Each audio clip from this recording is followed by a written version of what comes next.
nanoHUB.org. Online simulation and more for nanotechnology. Hi, my name is Arvind Raman. I'm a professor of mechanical engineering at Purdue. And I'm Ron Reifenberger, professor of physics at Purdue. Together we've developed this web-based 10-week course called Fundamentals of Atomic Force Microscopy. And in the next 10 minutes, we're going to provide you with a very brief scientific overview that sort of summarizes the material that's covered in this course. This is a new initiative at Purdue University. It's offered under the nanoHUB-U initiative. And the course has really been developed because of some very positive feedback we've obtained on a course that we gave here at Purdue back in 2009 and 2010 that covered the fundamental aspects of atomic force microscopy. So as you probably know, the AFM contains many different components. And to properly use this instrument really requires you to have some understanding of many different areas of science and engineering. In this course, we intend to emphasize the link between nanotechnology and AFM. You need a broad background in science and engineering from many different disciplines in order to understand how this instrument works, in order to understand what the instrument measures. So what we do here is we summarize the different areas of research that you probably need to have some understanding of in order to fully appreciate how an AFM works. You truly have to be multidisciplinary, and oftentimes you have to be an expert in more than one area in order to properly appreciate what this instrument can do. Now, if you lack the resources or if you lack the time required to understand these different areas, then this course is for you. We intend to provide the background material. We'll review the necessary mathematics. We'll cover the derivation of important equations from all these different areas of science and engineering. What will the course cover? Well, the course is split into two parts. Part one of the course will focus on the background and fundamental aspects of AFM. It'll focus largely on the static cantilever. We're going to talk about non-contact tip-surface interactions. We're going to show you how the equations that govern these interactions are derived. We're going to talk about the tip in contact with the surface. We're also going to broadly talk about the AFM as an instrument.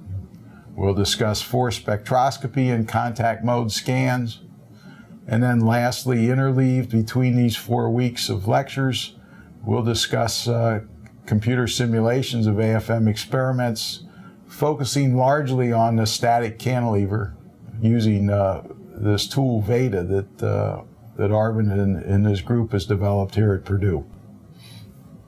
And in part two of the class, we're going to focus on dynamic atomic force microscopy methods, which have been chosen to be the focus of the second part because dynamic AFM methods tend to measure and sense the tip-sample interaction forces in a very different way. What you see at the back on the board here is an example of what dynamic AFM does.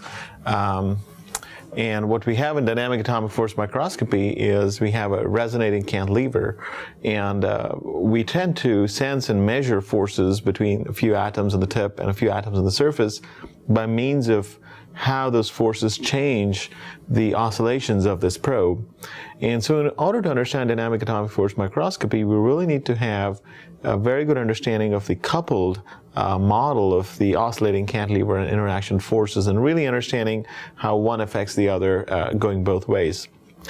So in this class, what we're going to be doing in part two is starting with the point mass oscillator model, which is basically the simplest model that allows us to explain a very large amount of the physics of dynamic AFM methods. And we will go through analytical theory of dynamic AFM, which includes things like phase contrast imaging, peak forces, average forces. How do all these things relate to the local properties of the sample and to what one observes in the atomic force microscope? We will go through a week on trying to understand how Veda simulations can be used to understand how artifacts can come up in dynamic AFM methods, to understand what the link is between tip sample interaction properties and phase contrast or changes in the amplitude and so on. We will, of course, also be looking at different ways of doing dynamic atomic force microscopy, which include, for example, tapping mode or amplitude modulation AFM, FM, AFM, and phase modulation AFM. So we'll be covering those aspects as well, and we'll also be dealing with how these observables in dynamic atomic force microscopy can actually be used to generate quantitative estimates of local properties through a process called force reconstruction. And towards the end of the class, we will move on to speaking about electrostatic force microscopy. We'll touch on magnetic force microscopy, and importantly, we will actually look at aspects of dynamic AFM in liquids when applying it to biological samples, which is a pretty different area of application of dynamic AFM methods. And understanding dynamic AFM in the context of liquid environments is quite challenging and difficult, and will be covered in some depth in this class.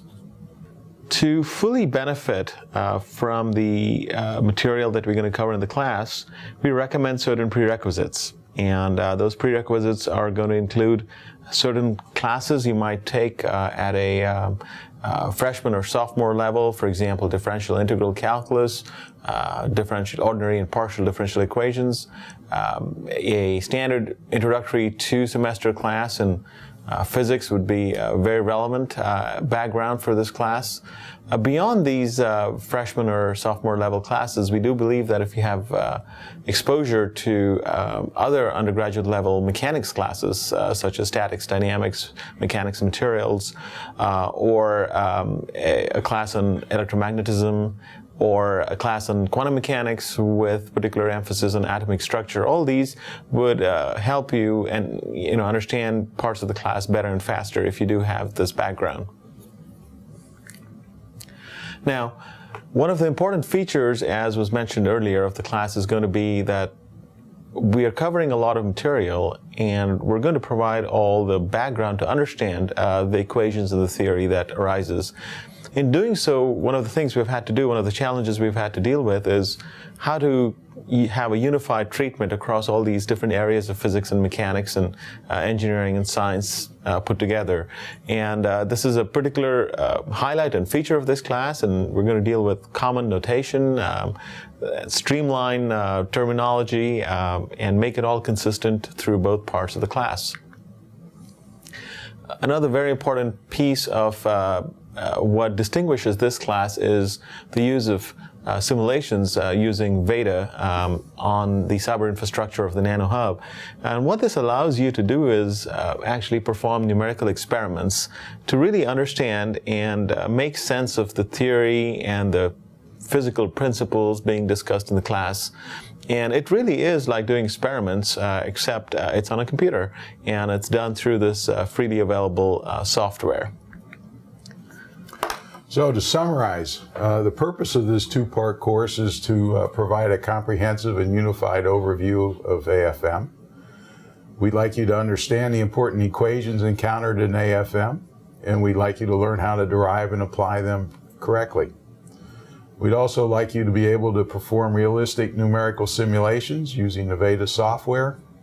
And lastly, we'd hope that you would broadly recognize the advantages and limitations of AFM as you progress through your research. It's a fair question how you might benefit from this course. And there are three classes of three categories that you might fall in. And if you do fall in one of these three categories, we think this course will be of use to you. First and foremost, if you're a beginning graduate student and your thesis advisor has asked you to do some AFM experiments, you don't have the time or perhaps the background required to understand all the aspects of AFM to carry out this research. If you take this class, you'll receive the information necessary to more effectively perform your research. Secondly, you might be a continuing education professional. You might be involved with AFM in your workplace, and you need to improve your understanding of AFM. If you take this class, you will improve that understanding, and your work performance should also improve because you have a better understanding of how an AFM works.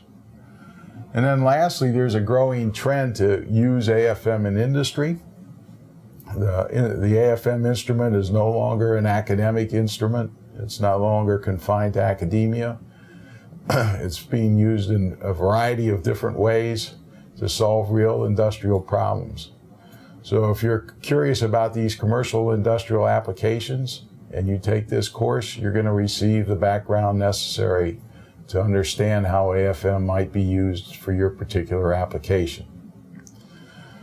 So briefly, to summarize, if you take this course, you will receive an in-depth appreciation of AFM techniques, and you will better understand how AFM can be used for your particular applications.